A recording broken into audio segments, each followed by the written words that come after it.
In the gleaming heart of Dubai, amidst its towering skyscrapers and extravagant wealth, lived Ayla al-Rashid. At 34, she was a picture of beauty and elegance, a trophy wife married to one of Dubai's most powerful real estate developers, Rashid Al Mansouri. Their sprawling mansion in Emirates Hills was the epitome of luxury, but behind the marble floors and crystal chandeliers, Ayla's life was anything but perfect. Married to Rashid at 22, she had endured 12 years of emotional isolation, trapped in a gilded cage.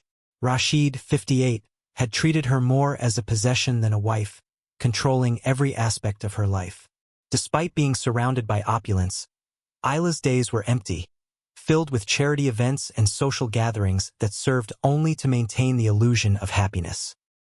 Ayla's life had been set on this path when she married Rashid, following a proposal from a man she hardly knew but who promised her family's financial salvation.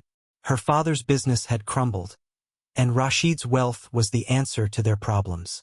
Yet, despite the luxury, Ayla's marriage was loveless and cold, with Rashid spending more time with his Arabian horses than with her. She had no children, as Rashid had made it clear that he didn't want to share her attention with anyone else.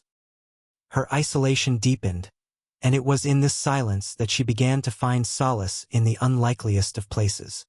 Her art. Hidden in a private studio, she paints the emotions she can never express aloud. It is her only escape from a world that sees her as nothing more than an accessory to Rashid's success. The night of the charity gala at the Amani Hotel was one of those events where Dubai's elite came together to showcase their wealth, influence, and generosity. Ayla stood by her husband, Rashid, as he mingled with investors and business magnates, his arm draped possessively over her shoulder. In the crowd, Ayla felt like a mere accessory, the glamorous wife who smiled and nodded in all the right places, yet her mind drifted far from the event. Her eyes scanned the room, searching for something, anything, to break through the suffocating routine of her life. Then her gaze landed on him, Sheik Ahmed Aluyan, a man whose presence commanded the room. At 58, he was distinguished with his salt and pepper beard, his sharp eyes gleaming with power and authority. As Rashid greeted him with a forced smile, Ayla couldn't help but feel something shift inside her. Sheik Ahmed's eyes lingered on her for a moment too long, a subtle but unmistakable spark of interest in his gaze. He had the unsettling ability to see beyond the facade, beyond the smiles and designer gowns, and into the emptiness that had consumed her for years. "You look radiant tonight," he said, his voice low and sincere, breaking the surface of her boredom. Ayla found herself struck by the unexpected attention, not because of the words, but because for the first time in a long while, someone saw her, truly saw her. She met his gaze, taken aback by how this man, much older and far more powerful than her, seemed to understand something about her that no one else ever had. "Your contribution to the Children's Art Foundation is most generous," Sheik Ahmed continued, turning the conversation to art, a topic Ayla had kept hidden for so long. "I didn't realize you had such a passion for the arts." She was caught off guard by his knowledge of her interests. "How did you know?" she asked, her voice betraying a mix of curiosity and surprise. "I make it my business to know everything about my investments," he replied, his eyes lingering on hers, sending a wave of unease mixed with intrigue through her. Before she could respond, Rashid's phone rang, and he excused himself to take the call. "Amal, entertain Sheik until I return," he said dismissively, leaving Ayla alone with a man whose presence had already begun to unsettle her. As the days passed, Ayla couldn't shake the unsettling feeling that Sheik Ahmed had ignited within her. His words, his gaze, everything about their brief interaction lingered in her mind, making her question the life she had been leading for the past 12 years. She had always believed she could find fulfillment in charity work and social events, but deep down, she had been suffocating in a gilded cage of perfection. Then came the invitation. Sheik Ahmed, having subtly probed her artistic inclinations during their brief conversation, invited Ayla to join an exclusive art patronage program he was starting. He spoke of nurturing Emirati women's talents and offering them a platform to showcase their work. The idea appealed to Ayla, an opportunity to escape the shadows of her life and embrace something she could call her own. Despite Rashid's objections, Ayla agreed to join, a decision that would unknowingly begin unraveling the life she had so carefully constructed. The program's sessions were held in a sunlit studio overlooking Dubai Creek, a far cry from the cold opulence of her home.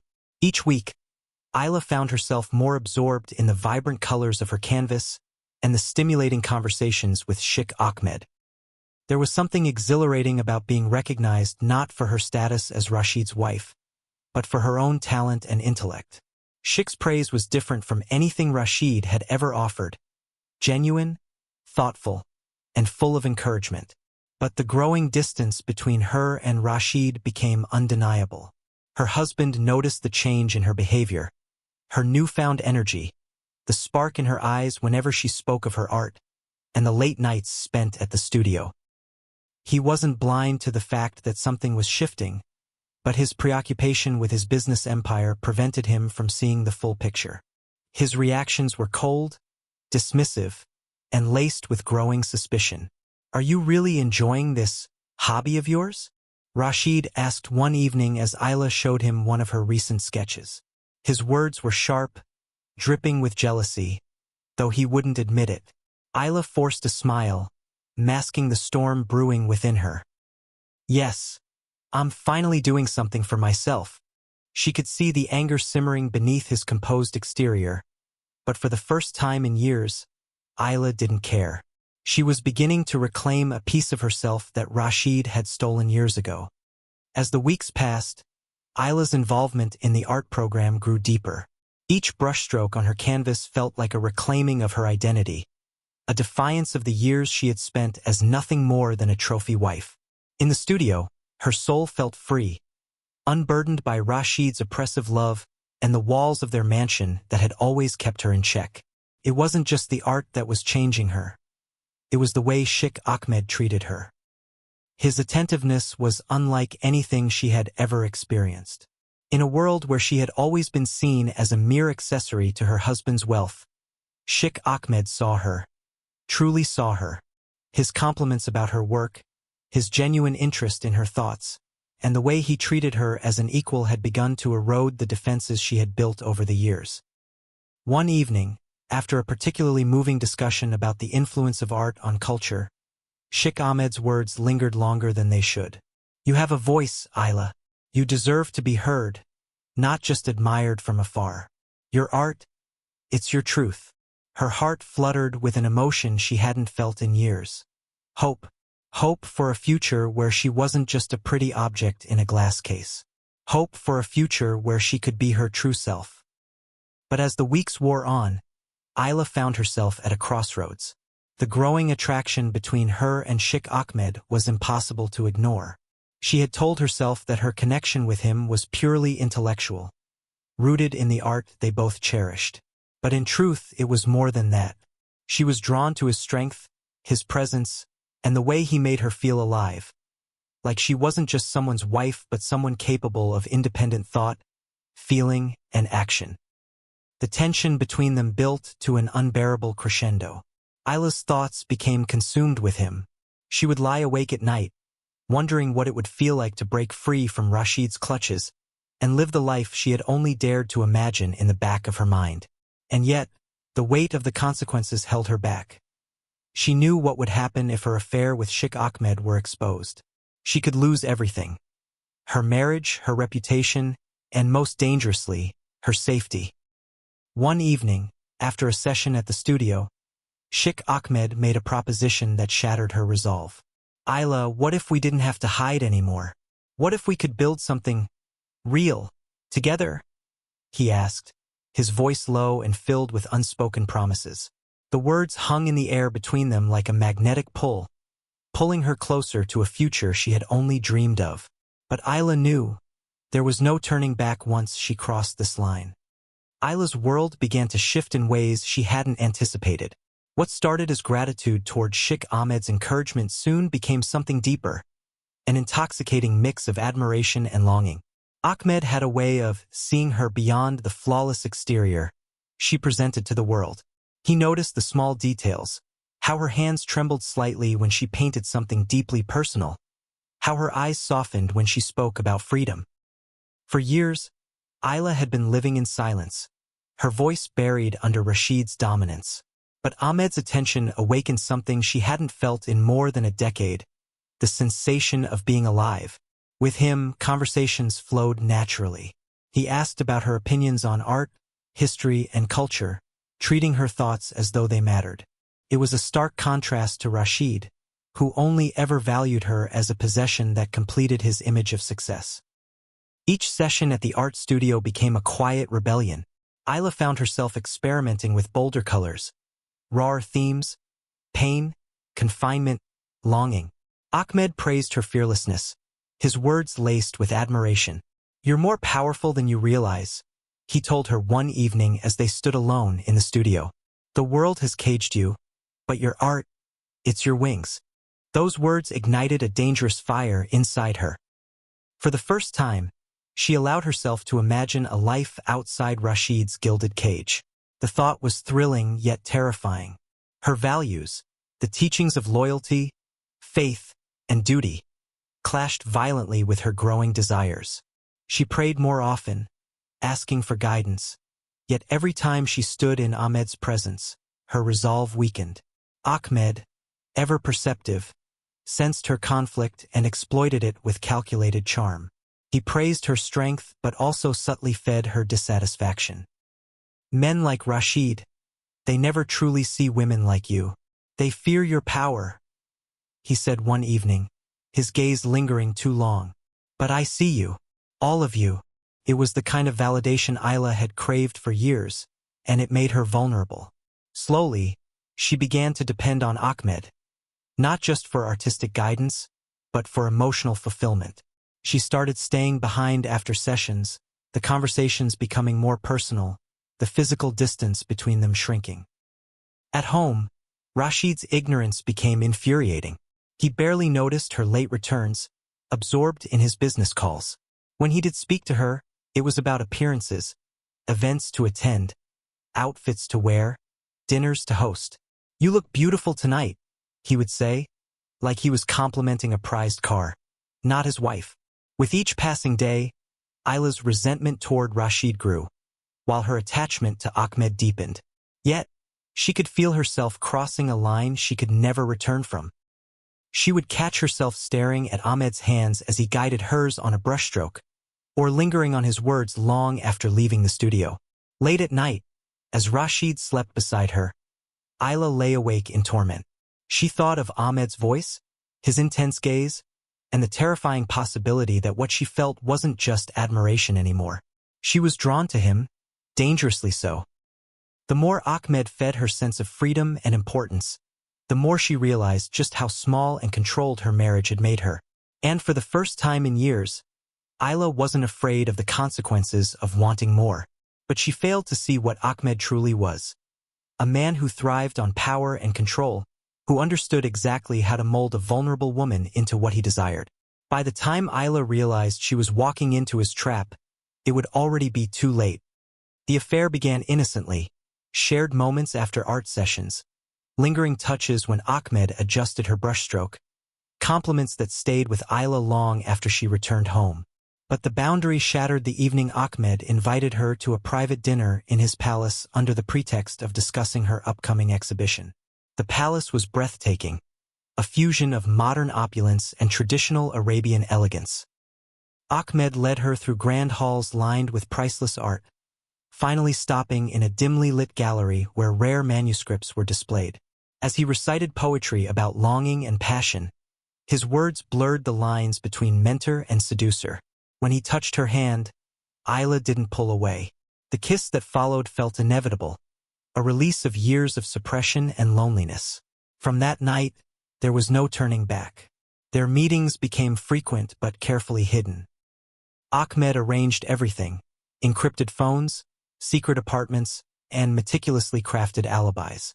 To the outside world, Ayla remained the devoted wife of Rashid, but behind closed doors, she became someone else entirely. someone free, desired, and alive. Ahmed's attention was intoxicating. He valued her opinions, praised her art, and made her feel seen in ways Rashid never had. Yet, beneath the romance lay a darker current. Ahmed's gestures of affection often carried a subtle undertone of control, deciding where they met, when they spoke, and even how she presented herself. Ayla noticed but ignored the red flags. Her marriage had made her feel invisible for so long that Ahmed's possessiveness felt like passion. "You belong to me," he whispered one night as they lay together in the secluded apartment. The words thrilled her, even as a part of her recoiled. At home, Rashid began to sense something had changed. Ayla was happier, more vibrant, and less responsive to his commands. She declined events, spent more time away, and smiled at her phone when she thought no one was looking. For a man obsessed with control and appearances, these changes did not go unnoticed. Unbeknownst to Ayla, Rashid had already ordered his head of security, Hassan, to monitor her. Discreet surveillance began, her calls traced, her movements documented, her secret meetings with Ahmed recorded. Rashid's pride burned as he learned the truth. It wasn't just betrayal, it was humiliation. His wife had chosen another man, a man he admired and trusted. Meanwhile, Ahmed's behavior shifted. The charm that once felt liberating became unsettling. He would check her phone without permission, ask probing questions about Rashid's business, and remind her of what she stood to lose if anyone discovered their affair. "Your life is mine now," he told her with a cold smile. "Don't ever forget that." Ayla, torn between passion and fear, realized she had traded one gilded cage for another. Her love for Ahmed was tangled with guilt, shame, and a growing dread of how much power he held over her. The walls of secrecy began to close in. Staff noticed Ayla's absences. Whispers circulated in Rashid's social circle. Her sister Layla warned her quietly, "Be careful, Ayla. Men like Ahmed don't save women like us. They own them." But Ayla was already too deep. She couldn't walk away, not from Ahmed, not from the freedom he represented. What she didn't know was that her secret was no longer a secret. Rashid had the evidence he needed, and Ahmed, sensing the looming danger, had no intention of letting her go. The stage was set for a collision that would destroy them all. One day, as Rashid was preparing for another business trip, Ayla and Sheik Ahmed met for a quiet rendezvous at one of his most secluded properties. The tension in the air was palpable. They both knew this was the beginning of the end, but neither could stop the pull toward each other. The physical and emotional connection was too strong. "Ayla," Sheik Ahmed whispered, his voice soft but commanding, "I need you to make a decision. Do you stay in your gilded cage, or do you walk away with me? We could have everything together." Ayla hesitated. Her heart wavered, torn between the life of luxury she had known and the unknown future that beckoned with Sheik Ahmed. But even as her mind screamed for caution, her heart longed for freedom. She made a choice that would seal her fate. "I'm ready," she said, her voice trembling but resolute. The tension reached its breaking point when Rashid summoned Ayla to a private dinner at their mansion. The atmosphere was unnervingly calm. No shouting, no accusations. Just Rashid, seated at the head of the table, with Hassan standing silently nearby. "I know everything," Rashid said evenly, sliding a folder toward her. Inside were photos of Ayla entering Ahmed's apartment, transcripts of her messages, and even recordings of their conversations. Her heart sank. There was no denying it. "You humiliated me with him," Rashid continued, his voice shaking with quiet rage. "My friend, my mentor." Ayla tried to speak, but Rashid cut her off. "You were mine, my possession, and you gave yourself to another man." Later that night, Ahmed received a message from Rashid's number, asking him to meet urgently at the desert palace. Believing Ayla had convinced Rashid to talk, Ahmed agreed. When he arrived, Rashid was waiting with Hassan and two armed men. "You betrayed me, Ahmed," Rashid said coldly. "You took what was mine. Tonight we settle this." The confrontation spiraled quickly. Ayla, brought to the palace under false pretenses, found herself caught between two men who had controlled her life in different ways. Ahmed tried to defend her, claiming their love was real. Rashid sneered. "Love? You used her just as I did. But I will not be laughed at by my wife and my friend." A struggle erupted. Ahmed lunged at Rashid, but Hassan's men intervened. In the chaos, Rashid struck Ayla, enraged by her pleas to stop. She fell hard against the marble edge of a table, her head hitting the stone with a sickening crack. Silence followed. Blood pooled beneath her. Ahmed froze. Rashid stared in shock at what he had done. Ahmed turned on Rashid, fury in his eyes, but Hassan's men restrained him. "Clean this up," Rashid ordered hoarsely. This never happened. The investigation into Ayla's death began quietly but gained momentum when evidence surfaced that contradicted Rashid's version of events. At first, Rashid used his wealth and influence to cover up the truth. The palace staff was silenced, and an official report claimed Ayla had suffered a tragic fall. But Ahmed's foresight changed everything. He had saved messages, photos, and even recordings of his conversations with Ayla and Ahmed. Detectives recovered Ayla's personal journal hidden in her art studio, where she had detailed the affair and expressed fear of both men. The journal, combined with phone records showing constant communication between Rashid and Hassan, painted a damning picture. Surveillance footage of the night of Ayla's death and financial transfers to Ahmed for secret apartment rentals strengthened the case further. Rashid was arrested at dawn in his Emirates Hills mansion, accused of orchestrating Ayla's death. The charges included premeditated murder and conspiracy to conceal evidence. His longtime friend and mentor, Sheik Ahmed, was not spared. Investigators uncovered a history of similar patronage relationships Ahmed had with other women, many of whom had mysteriously disappeared from Dubai's social scene. Ahmed was charged with coercion, exploitation, and obstruction of justice for helping Rashid control Ayla and manipulate her affair. The trial became the talk of Dubai. Prosecutors laid out how Rashid's obsession with power and reputation had led to Ayla's demise.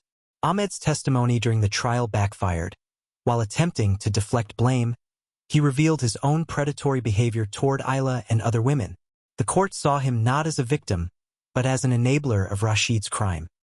The verdict was severe. Rashid was sentenced to death for premeditated murder, while Sheik Ahmed received a lengthy prison term for coercion, abuse of power, and complicity in concealing evidence. Hassan, Rashid's head of security, was sentenced to life imprisonment for his role in the cover-up. Ayla's death became a turning point for Dubai's elite. For the first time, power and money had failed to shield two of its most influential men. Her family, though scarred by the scandal, found solace in knowing that justice had been served. Dubai's glittering facade remained, but beneath it lingered the haunting reminder. Some secrets are too dark to stay buried, and even the most powerful must eventually pay the price.